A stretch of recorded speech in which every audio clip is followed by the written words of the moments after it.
मोठी कारवाई केलेली आहे, जवळपास 1 कोटीपेक्षा जास्तचा मुद्देमाल जप्त केला आहे. कशा पद्धतीची ही कारवाई? वळसंग पोलीस स्टेशन हद्दीत मद्रेक गावामध्ये एक माहिती होतं की काही इलिगल दारू बनवणे वगैरे चालू आहे. प्रभारी अधिकारी राहुल डोंगरे यांना माहिती भेटले होते. त्या आधारे त्यांनी जाऊन 24/1 तारखेला त्यांनी रात्री जाऊन चेक केल्यानंतर त्यांना संशयित एक ट्रक काढून आले.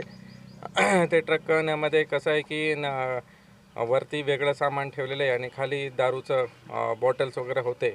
त्या अनुषंगाने त्यांना संशयित वाटलं की हे देसी दारू कसं बनवतात.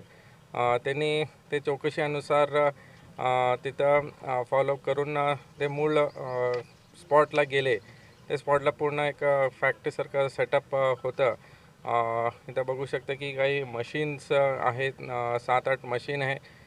ते पॅकिंगचं मशीन्स. नंतर ड्रम्समध्ये काही केमिकल्स सापडले.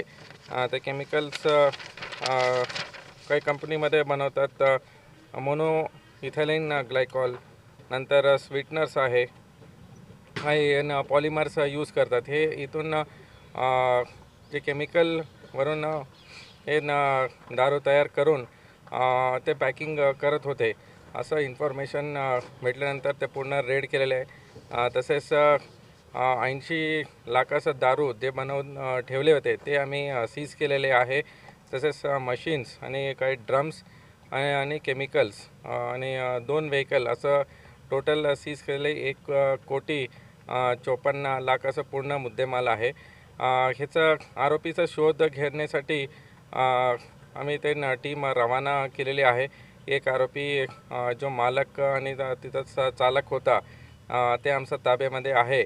तर आम्ही हे पूर्ण चेन कुठून हे बनवतात म्हणण्याच्या ठिकाणी आम्हाला भेटलेले कुठं हे फॉरवर्ड करतात, ट्रान्सपोर्टेशन कोण करत आहेत, नंतर हे कुठं सप्लाय होते, हे पूर्ण चेन चं लिंक आम्हाला भेटलेले आहे. तसंच 3 टीम वेगवेगळ्या बाकी जिल्ह्यामध्ये पण आमचं टीम रवाना झालेले आहे.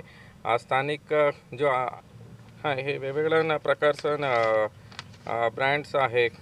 काही ऑरेंज आहे, टँगो आहे, तर संत्री असं ब्रँड्सचं आणि बनवतात. ह्याचं अजूनही ते बाकी आरोपी निष्पन्न झाल्यानंतर ते आम्हाला समजून येणार.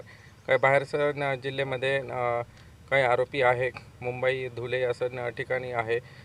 ते तिथं टीम रवाना झालेले आहे आणि हे पूर्ण चेन आम्ही बस करण्यासाठी पूर्ण ते टीम त्यांचं इन्व्हेस्टिगेशन चालू आहे. कारखाने अंदाजे 15 दिवस झाला होता असं माहिती आहे.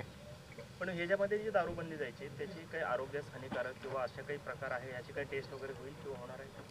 ह्याचं केमिकल अनालिसिस होईल. त्याचं सीजर झालेलं आहे. त्याचं फॉरेन्सिक टीम येऊन ते सगळं सीज केलेलं आहे. तसेच ते केमिकल अनालिसिस करून त्याचा योग्य ते कलम आम्ही लावणार आहे.